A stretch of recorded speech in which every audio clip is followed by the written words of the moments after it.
Hello. Thank you for watching our FAFSA and Financial Aid webinar. We are the Oklahoma College Assistance Program, and we provide college access and financial aid resources for students, parents, and educators. Today, we're going to give a brief overview of the FAFSA and discuss the various types of federal and state financial aid. First, we'll review some general information about the FAFSA, such as the official website. Then, we'll go over each section of the application and end with discussing the types of financial aid.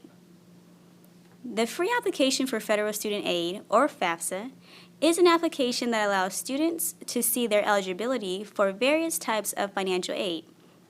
Please note that the first F in FAFSA stands for free. This means you should never pay to complete the form. To ensure that you do not pay to complete the form, submit the application using the official website, FAFSA.gov, or the official mobile app, My Student Aid. So why apply? By submitting the FAFSA, you can see your eligibility for multiple forms of financial aid: grants, work study, and student loans. Some scholarships may require you to submit a FAFSA as well. To receive any of these forms of aid, you must submit your FAFSA. In order to complete the application, families will need to gather the following items. The student and one parent will need an Fsa Id. You'll need the appropriate year's tax return and financial information, and you'll need the right website. You can use either FAFSA.gov or the My Student Aid mobile app. An Fsa Id is your username and password used to log into the FAFSA and sign it before submission. It's also used for signing other financial aid paperwork, such as student loan documents. Your Fsa Id doesn't expire, and you'll only have to reset it to recover your account. It should take about 10 to 20 minutes to create. We recommend creating it before starting the FAFSA. On the right side of the screen is our Fsa Id Worksheet that you can find on our website, youcango2.org. This resource can help you keep track of your login information.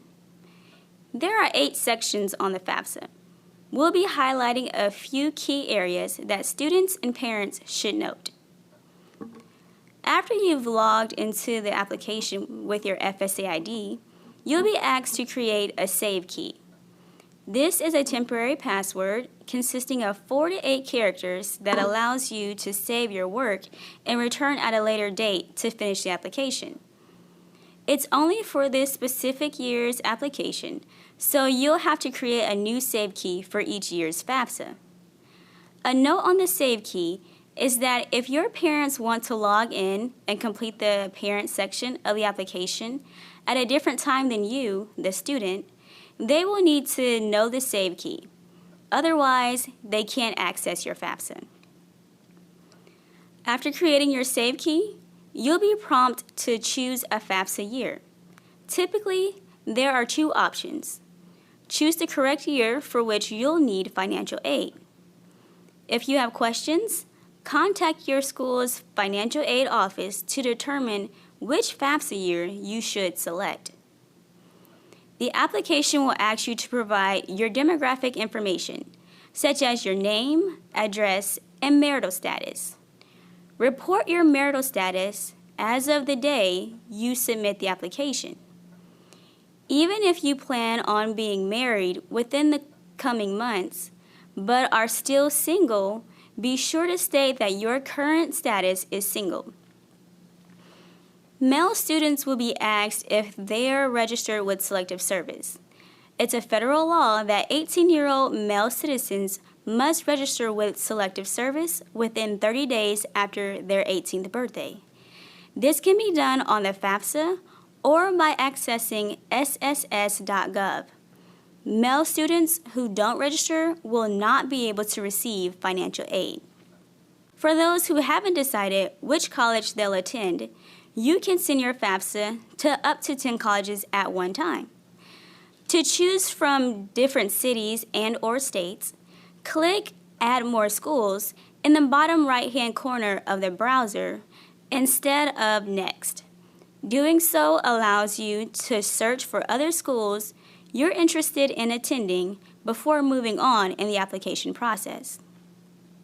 Next, you'll be asked a series of questions to determine your dependency status.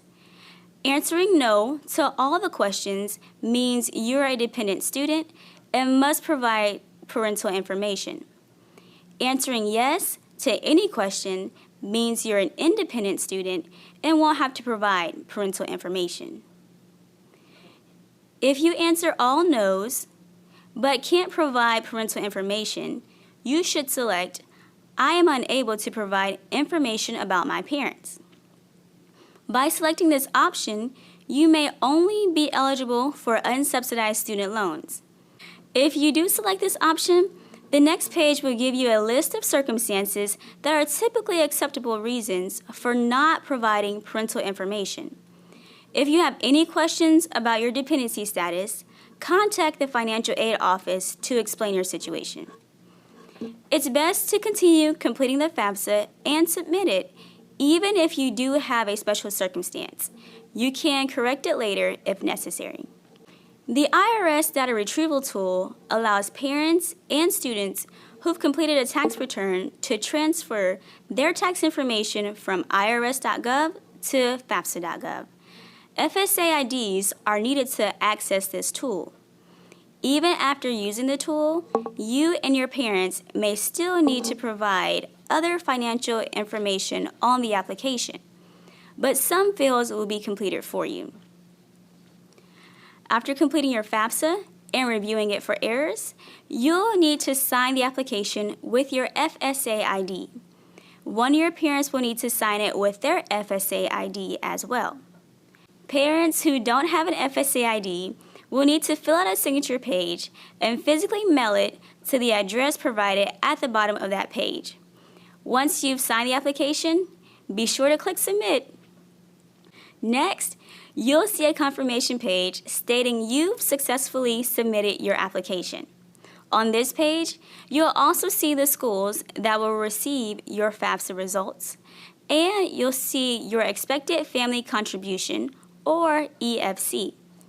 This is a number the Financial Aid Office uses to determine how much financial aid you may be eligible to receive for your educational expenses. Submitting the FAFSA allows you to see your eligibility for various types of federal and state financial aid. Forms of federal financial aid are grants, work-study, and student loans.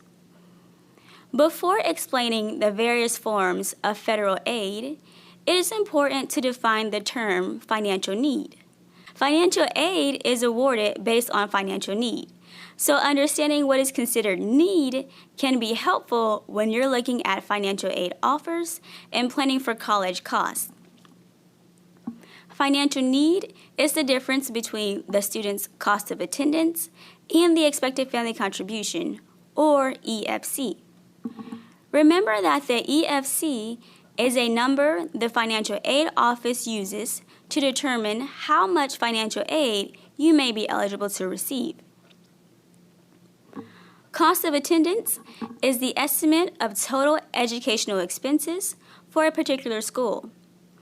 Items included in the cost of attendance are tuition and fees, books and supplies, room and board, transportation, and miscellaneous expenses. A financial aid office will subtract the expected family contribution from the cost of attendance to determine financial need. With this knowledge, the financial aid office will construct financial aid offers stating the amount of aid you're eligible to receive at the institution. Turning now to forms of federal financial aid, let's look at grants. Grants are considered free money because they don't usually have to be repaid. Pell and FSCOG are grants based on financial need. Your financial aid office will let you know if you're eligible for this type of aid and how much you're eligible to receive. The TEACH grant is for students interested in becoming a teacher.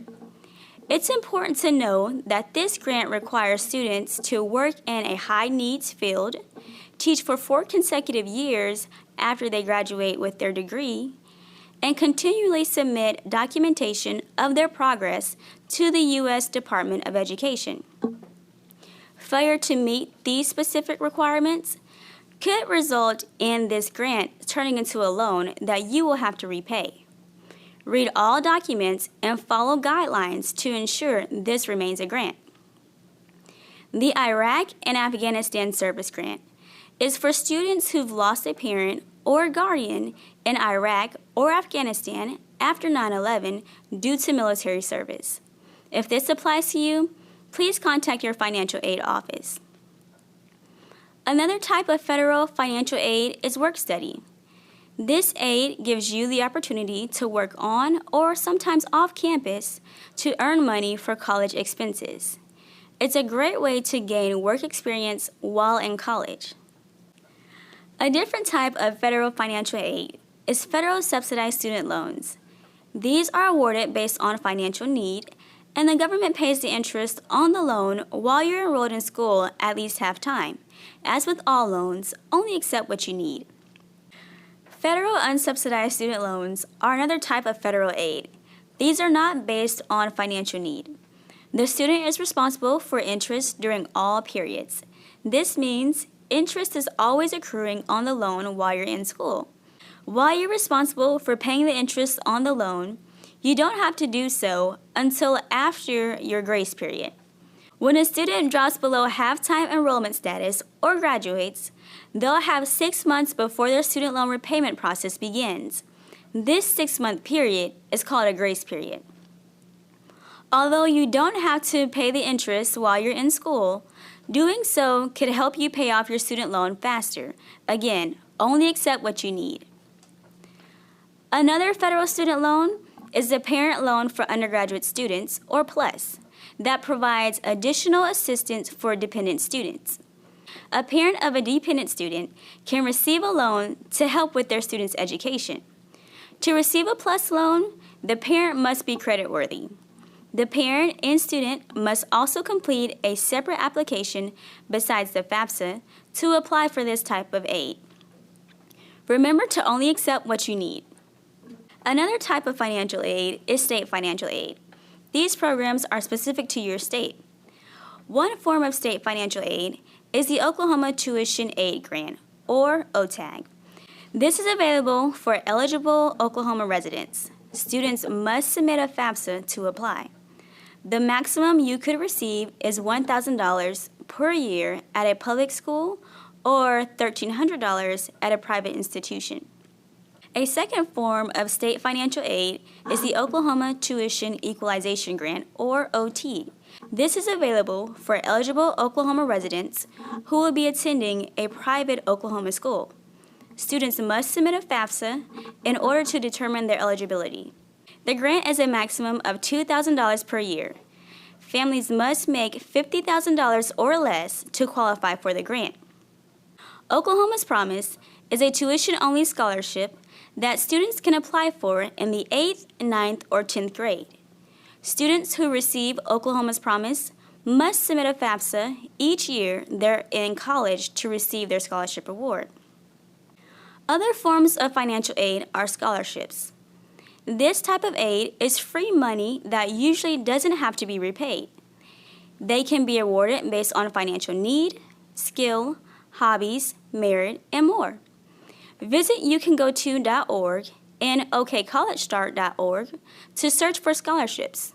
Also, browse our Scholarship Success Guide in youcangoto.org for more scholarship websites and information. Be sure to check out our scholarship webinar on youcangoto.org as well to learn about scholarship opportunities and tips for completing those applications. After you've submitted your FAFSA and received an acceptance letter from your college, you'll also receive a financial aid offer. It may be sent electronically or physically by snail mail. The letter will detail your cost of attendance, tuition, fees, housing, and other expenses. It'll also display the financial aid being offered to you. You can see which type and the amounts of each program you're eligible to receive. Choose to accept the types and amounts you like to accept and decline the ones you don't want. Only accept what you need when it comes to student loans. If you've been awarded any outside scholarships, be sure to report that to your financial aid office. We hope this information has been helpful to you as you start or complete your financial aid process.